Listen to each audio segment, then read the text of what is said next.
It seems our liberal government has been playing us for fools.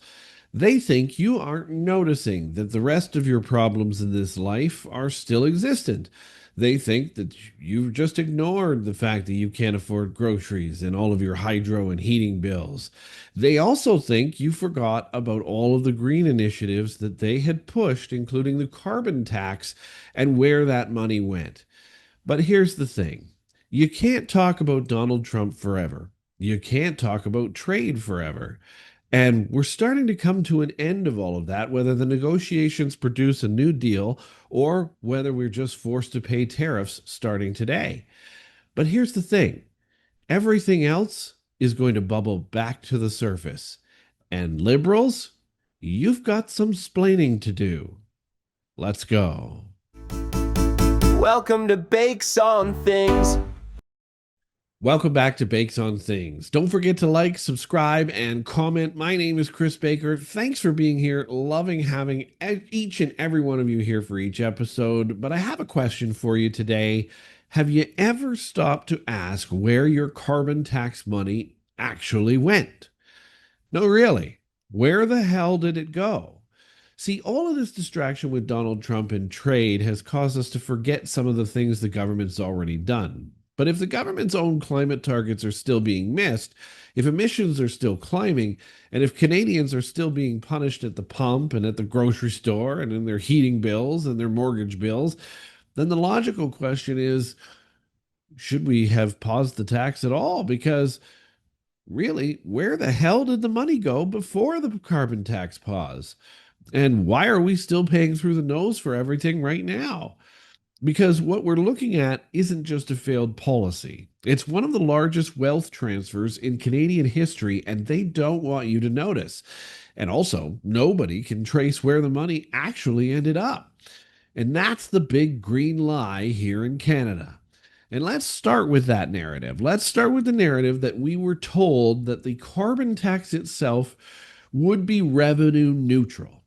And we were also told it would fight climate change at the same time. I don't know how you can have a revenue neutral policy that also fights climate change.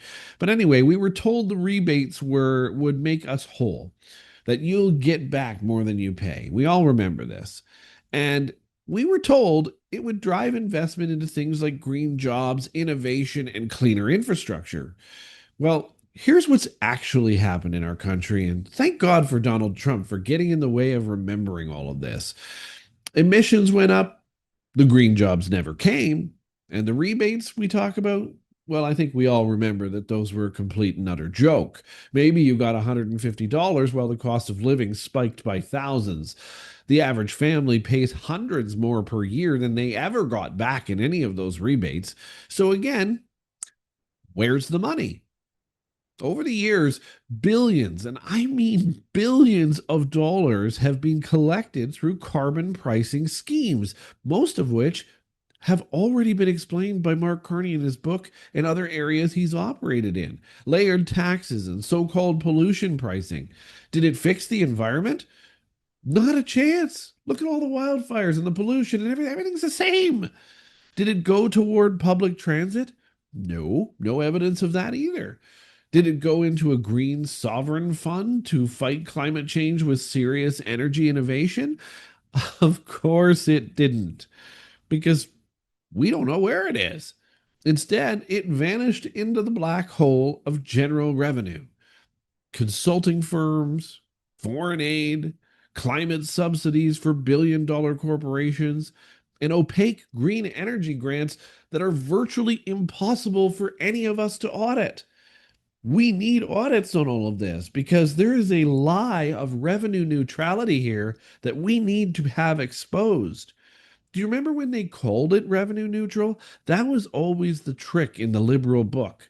Because what revenue neutral truly means to the liberals is this: we take your money, we put it in a bucket, we swirl it all around, we do that a bit, and then we skim some off for administrative costs, redirect it to whatever pet project we want, then send you a pittance back, and we call it a rebate.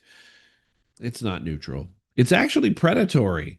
Do you want to know what happens to carbon tax revenue in actual reality? Some of it we've been able to dig up. Some of it goes to giant climate consulting firms, often run by former liberal insiders, by the way.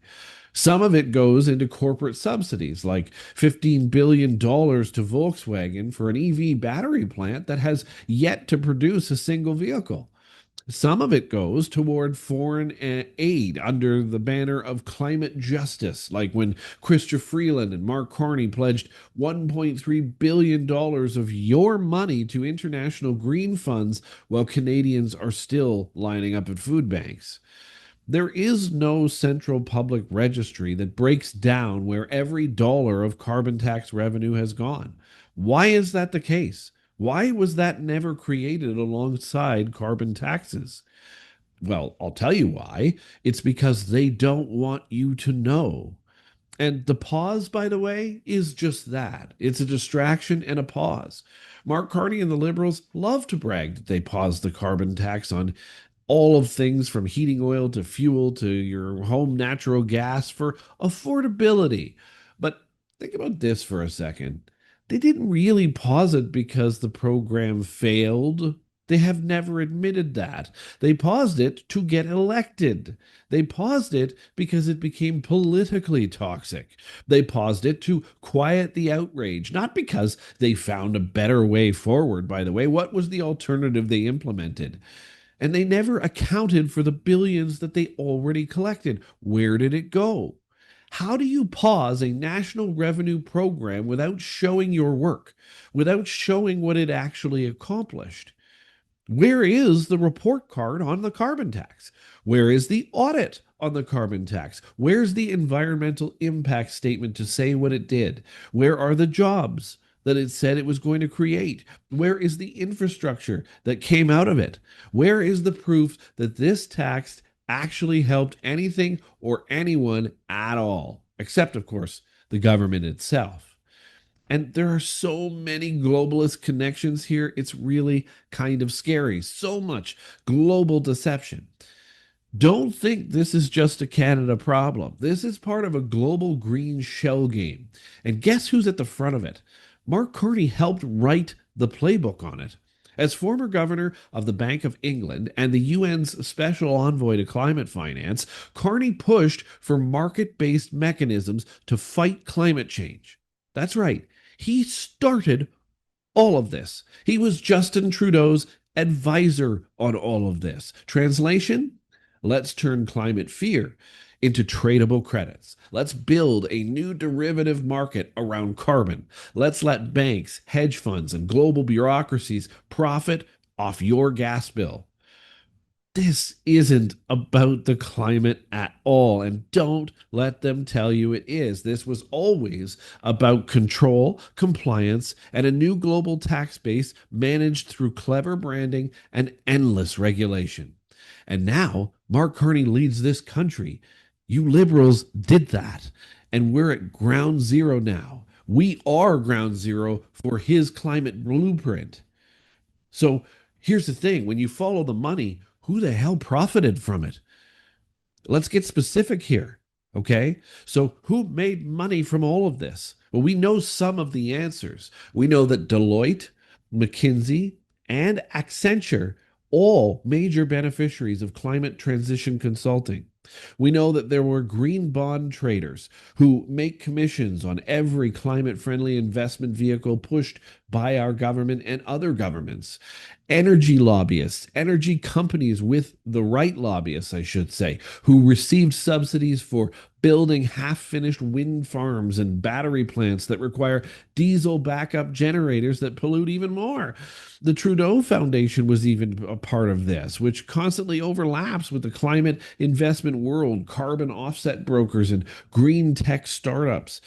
And what did you get, the Canadian? Did you get cleaner air to breathe? No. You got higher gas prices. You got higher food prices. You got an electric bill that looks like a mortgage payment and a government that says you are the problem. You're the polluter.